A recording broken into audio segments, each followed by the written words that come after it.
During the FAST technique, when performing a tenotomy of the plantar fascia, I prefer the patient to be in a supine position with me directly over the foot.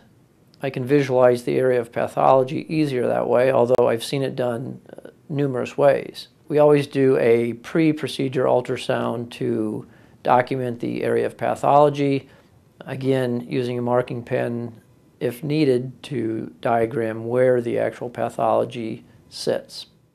During the introduction of local lidocaine into the plantar fascia, I found that it's easier in patients to perform two separate injections, one from the medial approach and one from the direct approach, which the actual 10x handpiece will be following.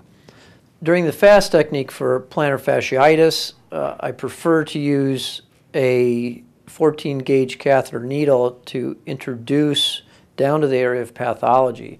I believe by using a 14 gauge catheter needle, the 10x handpiece is much easier to get to the hypoechoic area of the plantar fascia, which is the degenerative tissue that we're trying to remove. During these videos, you will see the insertion site from the 11 blade and then the introduction of the 14 gauge catheter needle and then the 10x handpiece going directly to the area of pathology.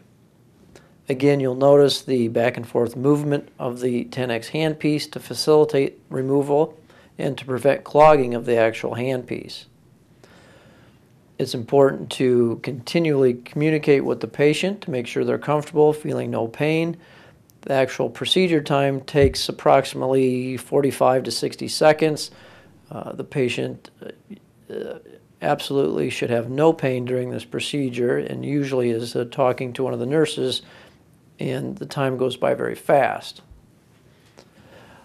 I like to save a few of the images to the ultrasound, so it's directly visualized under ultrasound at all times, but I also save quite a few still shots during the actual procedure to show the handpiece directly into the area of pathology.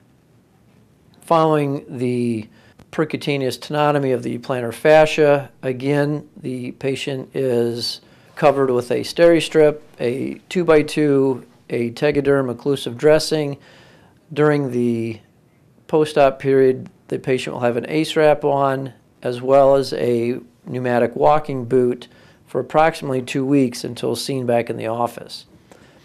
Patients are offered Tylenol, Motrin, narcotic is offered, but rarely do the patients need a narcotic for post-op percutaneous tenotomy of the plantar fascia. In my practice, I've found that the FAST technique for plantar fasciitis is by far and away the best procedure that can be done first step as opposed to second or third step. I used to do quite a few cortisone shots, which would help short term. Typically, it would always come back. The actual FAST technique, what I found in my practice is patients are having much less difficulty walking within a few weeks after the procedure and certainly do not require the pain pills that they needed prior to the procedure. Patients almost always respond favorably to the FAST technique. I've had quite a few patients have one plantar fascia procedure and within 2 to 3 weeks decide to have the other foot done as far as the FAST technique for plantar fasciitis.